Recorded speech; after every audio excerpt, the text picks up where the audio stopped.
And we go to the end of this thing where Punk won the gauntlet. Wouldn't you know who won the gauntlet? Our boy Punk. And Braun was a tease, but it turned out not. But the two Brauns then beat up Punk and Jey Uso and got heat on them and stacked them up and went for the tsunami. And then you heard the music, and it's Roman Reigns' return. And Paul put his best face on for this. And he got a huge pop. He's still over. The place went nuts, and it hadn't been teased. They didn't know he was going to be there. And he came out and hit the ring and made the big comeback, Samoan drop on Bronson Reed and the Superman punch on Breaker and speared Reed, and all the heels bailed out. And then there was Jay laying there and Punk laying there, and Roman helped Jay up to his feet and dusted him off. And my brother, and he looks at Punk, and Punk's looking up with his hand like, hey, me? And Roman just looked at him, and Punk had to get up on his own. And they kind of were staring at each other, but of course the fans were singing, Roman Reigns, Roman Reigns, Roman Reigns, that tune. But Roman's back, but there's tension with him and the Punkster.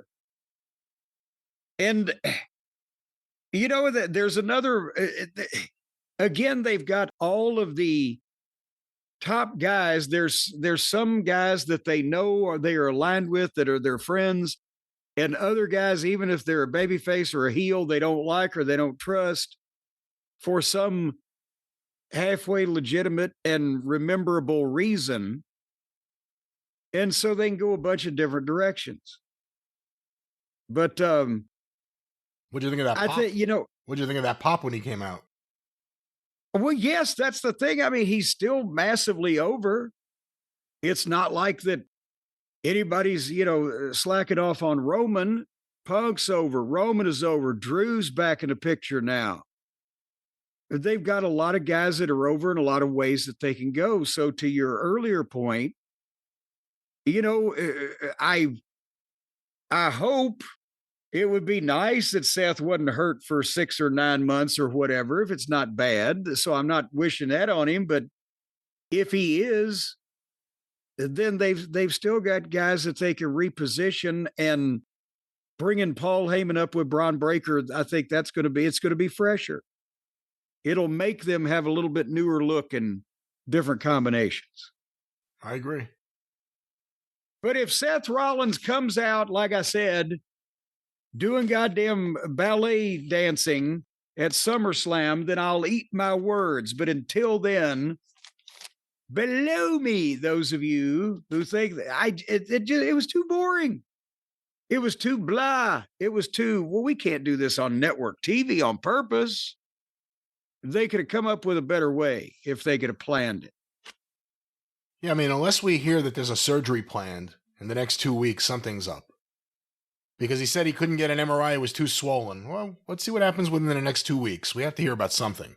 Well, no, no, he didn't say he couldn't get an MRI because it was too swollen. He said they'd had a test and the results were inconclusive because it was too swollen, which honestly was told to me one time in one of my ACL injuries. Well, it's really swollen, so we can't tell for sure, but we think due to the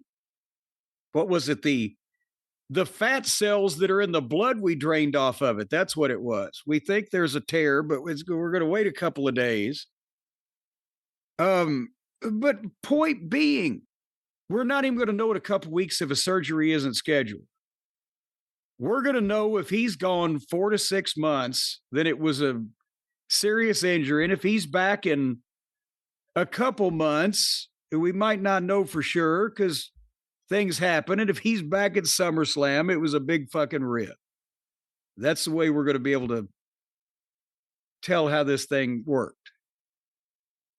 WWE TV seems promising if Rollins is going to be out for a while. Again, you get to save some time. Goldberg would have gotten his speech if they didn't have to sing his song. Seth Rollins on that Saturday night's main event.